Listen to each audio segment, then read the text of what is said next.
Hi dear! Bago ang lahat, eto yung 5 agency na legit na pwedeng tumulong sa iyo papuntang Japan. Mag-apply na kayo habang hindi pa nagbabago ang sistema ng Japan application process. Sa mga hindi pa nakakaalam, ako nga pala si Jeya, isang OFW at trainee dito sa Japan 5 taon na. For today's video ay samahan nyo kaming magbanding ng mga kaibigan ko na nagtatrabaho dito sa Fukui bilang mga electronics assembler. Naisipan namin mag-sakura viewing pero dahil masyado pa kaming maaga, wala pa palang mga bulaklak ang mga puno ng sakura. Pero dahil nandito na kami, dumiretso na kami sa parke at habang namimili ng inumin ng aking mga kaibigan, nagbike muna ako dito sa paligid. Dito sa Japan, napakaraming magaganda at malalawak na park pero halos wala masyadong katao-tao. Katulad na lang nitong napakalawak na playground. Kung sa Pinas siguro to, ang daming batang nagtatakbuhan dito. Bago pala kami pumunta dito sa park ay dumaan muna kami sa Dunkin Donuts at bumili rin kami ng chicken sa KFC. Para naman meron kami ditong pagsaluhan habang hinihintay na humupa yung lamig. Sa mga oras na to, sobrang lamig pa rin kasi.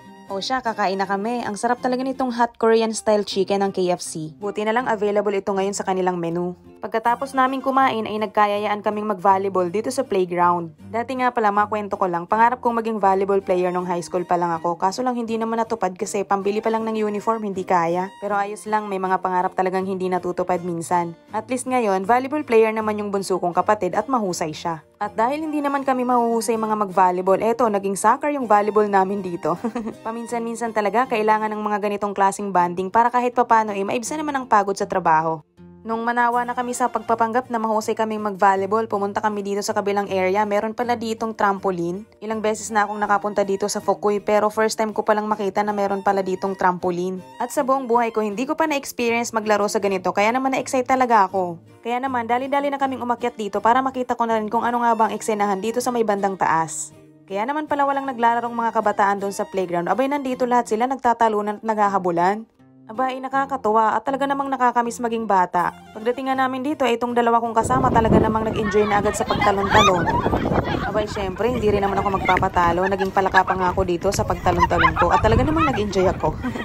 Hala, sobrang nakakamiss maging bata. Namiss ko to yung ganitong mga eksena. Tamang talon, tamang takbo na parang wala nang bukas. Ang laking bagay din na nakapunta kami dito para mag-enjoy. At least nakalimutan namin yung mga pagod namin sa mga nakaraang araw ng pagtatrabaho. Deserve natin tong mga trainees sa Japan.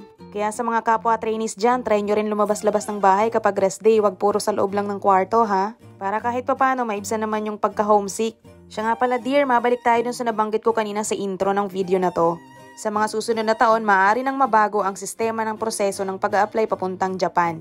Kung ngayon, hindi pa required na dapat ay JLPT passer ka kapag ikaw ay nag-apply bilang TITP, sa mga susunod na taon, hindi na ganun ang mangyayari. Maaaring i-required na nila na dapat JLPT passer ka kahit at least N5. Kaya sa mga nagbabalak dyan mag-apply papuntang Japan, wag nyo nang patagalin pa.